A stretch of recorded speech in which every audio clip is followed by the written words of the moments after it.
In a quaint village there lived a grandmother whose heart had an unusual affinity for sparrows.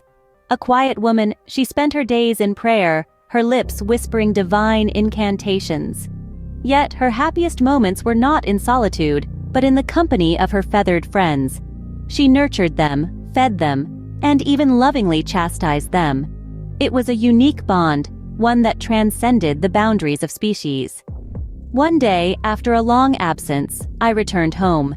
She greeted me at the station, her eyes brimming with joy, yet her lips didn't cease their prayerful rhythm. But that evening, she surprised us all.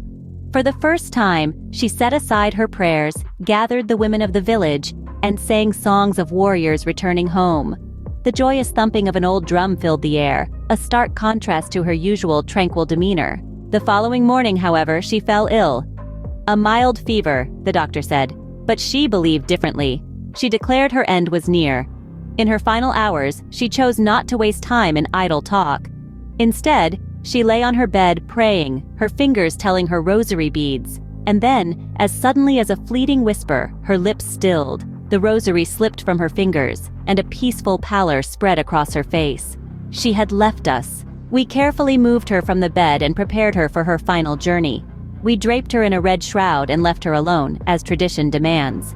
As we returned that evening, the setting sun had bathed her room in a golden glow. An unexpected sight awaited us. Thousands of sparrows, her little companions, had gathered around her. They sat quietly, their usual chirping absent. In our sorrow, we scattered crumbs of bread for them, just as she had done for years. But the sparrows, in their own way, were mourning too. They ignored the offering.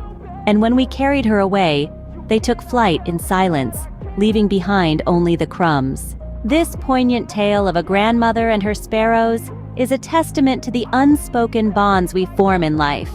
It's a reminder of the warmth of love, the inevitability of parting, and the silence that follows.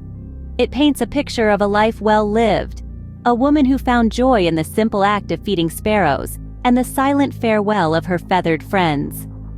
In the end, we are left with a sense of serene melancholy, a tender mix of loss and love, and a newfound respect for the quiet relationships that often go unnoticed.